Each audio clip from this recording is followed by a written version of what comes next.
and shadows fall, I'll be beside you whenever you call. When worries weigh heavy and fears take flight, I'll be your strength, guiding through the night.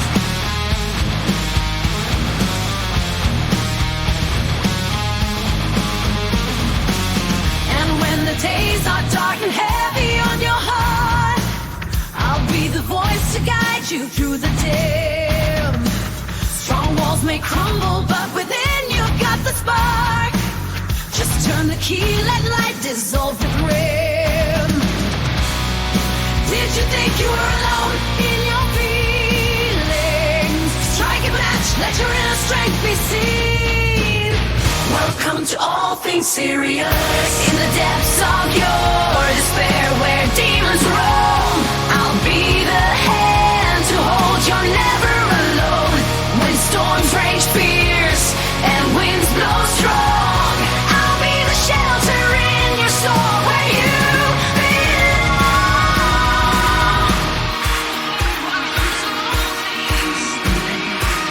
Welcome to All Things Serious.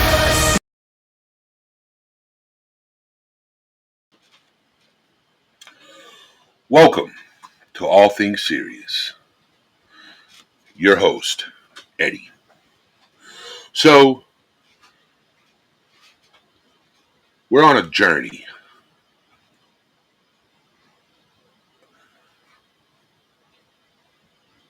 of my sobriety and going through the 12 steps of AA. Today's video is intro into AA in step 1. And we'll follow through and read along through all 12 steps as these videos come out. And then we will also do the 12 traditions.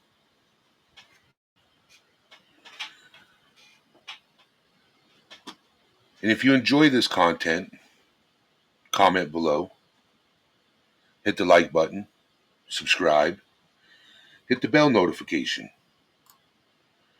With that being said, I would like to introduce you to Alcoholics Anonymous. Introduction. Alcoholics Anonymous first published 12 Steps and 12 Traditions in 1953.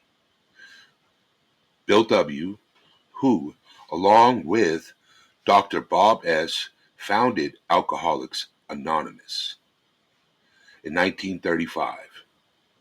Wrote the book to share 18 years of collective experience within the fellowship on how AA members recover and how our society functions.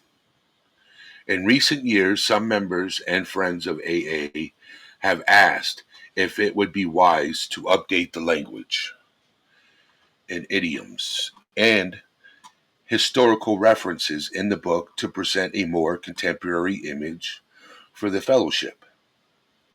However, because the book has helped so many alcoholics find recovery, there exists strong sentiment within the fellowship against any change to it. In fact, the 2002 General Service Conference discussed this issue, and it was unanimously recommended that the text in the book, 12 Steps and 12 Traditions, written by Bill W., remain as is, recognizing the fellowship's feelings that Bill's writing be retained as originally published. However, with a focus on inclusivity, the 2021 General Service Conference updated and footnoted some of the original language for clarity. We hope that the collective spiritual experience of the AA pioneers captured in these pages continues to help alcoholics and friends of AA understand the principles of our program.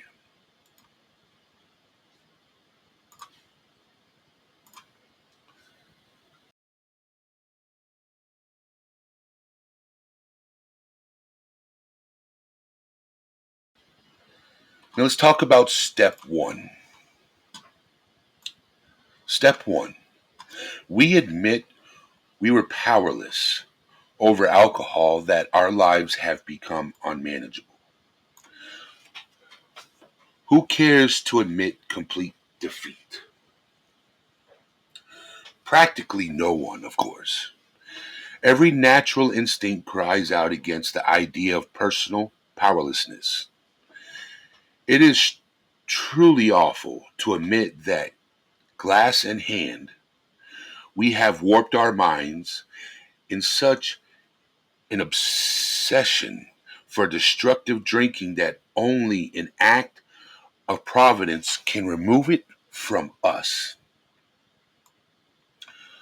No other kind of bankruptcy is like this one. Alcohol, now become the rapacious creditor, bleeds us all, bleeds us of all self-sufficiency and will to resist its demands.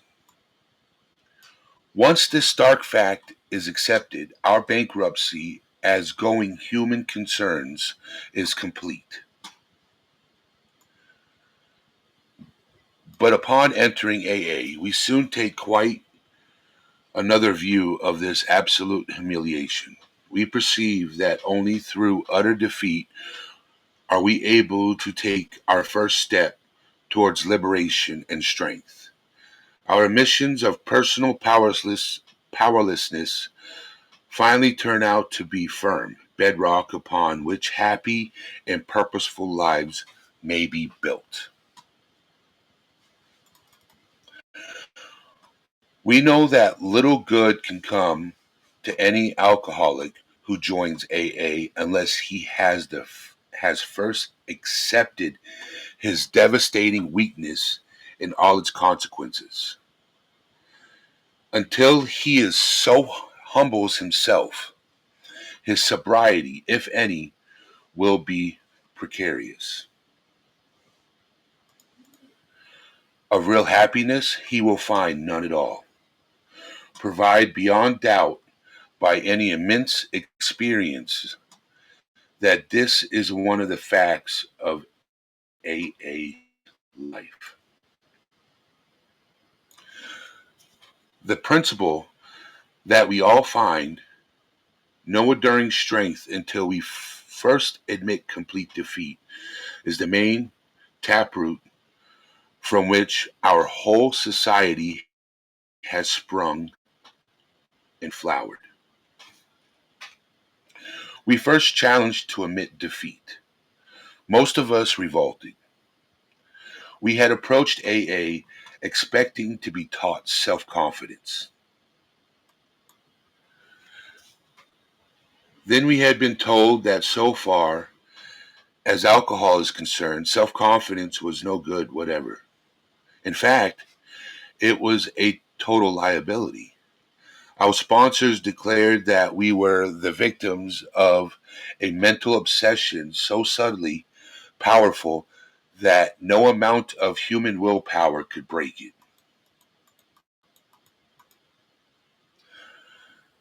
There was, they said, no such thing as the personal conquest of this compulsion by the unaided will, relentlessly deepening our dilemma. Our sponsors pointed out our increasing sensitivity to alcohol, an allergy, they called it. The tyrant alcohol wielded a double-edged sword over us. First, we were smitten by an insane urge that condemned us to go on drinking. And then, by an allergy of the body that ensured we would ultimately destroy ourselves in the process. Few indeed were those who so assailed had never won through in single-handed combat. It was a statistical fact that alcoholics almost never recovered on their own resources. And this had been true, apparently, ever since man had first crushed grapes. In AA's pioneering time, no one but the most desperate cases could swallow and digest this unpalatable truth. Even these last gaspers often had difficulty in realizing how hopeless they actually were, but few did.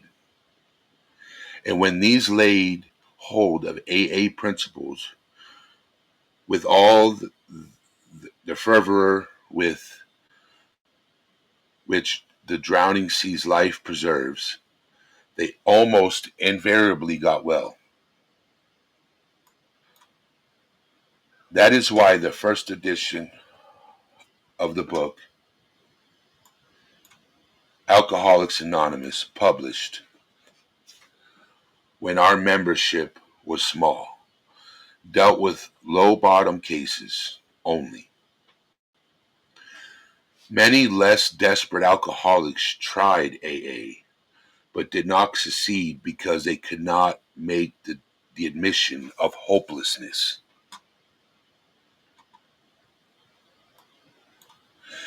It is a tremendous satisfaction to record that in the following years this changed. Alcoholics who still had their health, their families, their jobs, and even 2 cars in the garage began to recognize their alcoholism. As this trend grew, they were joined by young people who were scarcely more than potential alcoholics. They were sparred by the last 10, 15 years of literal hell the rest of us had gone through. Since step one requires an admission that our lives have become unmanageable, how could people such as these take this step? It was obviously necessary to raise the bottom to the rest of us. Had it hit to the point where it would hit them. By going back in our own drinking histories, we could show that years before we realized it, we were out of control. That our drinking even then was no mere habit. That it was indeed the beginning of a fatal progression. To the doubters, we could say, perhaps you're not an alcoholic after all. Why don't you try some more controlled drinking? Bearing in mind, meanwhile, what we have told you about alcoholism. This attitude brought immediate and practical results. It was then discovered that when one alcoholic had planted in the mind of another the true nature of his malady,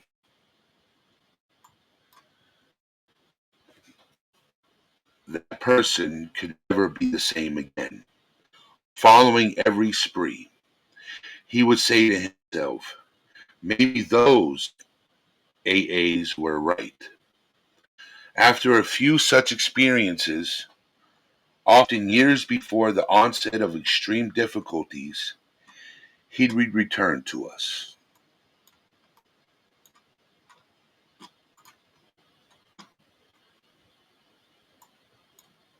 convinced he had hit bottom as truly as any of us.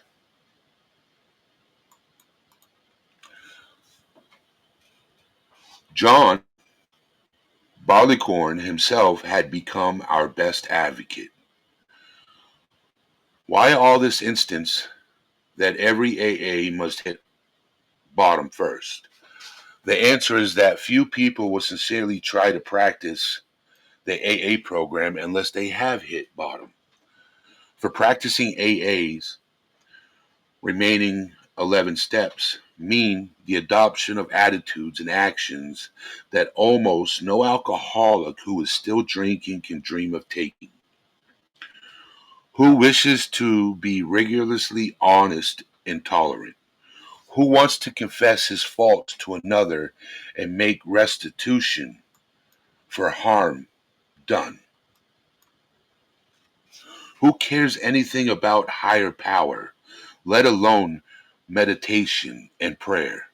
Who wants to sacrifice time and energy in trying to carry AA's message to the next sufferer? No. The average alcoholic, self-centered in the extreme, doesn't care for this purpose, for this prospect, unless he has to do these things in order to stay alive himself. Under the lash of alcoholism, we are driven to AA, and there we discover the fatal nature of our situation. And then, and only then, do we become open-minded to conviction and as willing to listen as the dying can be. We stand steady, stand ready to do anything which will lift the merciless obsession from us. That is step one.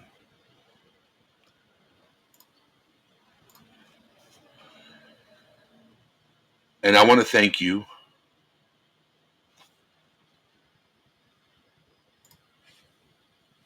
for joining me on this journey.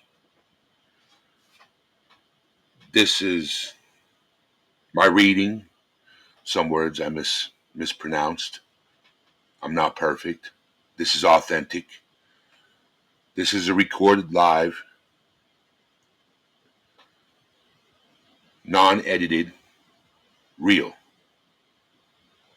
This is how every step I go through will be. I hope you enjoyed.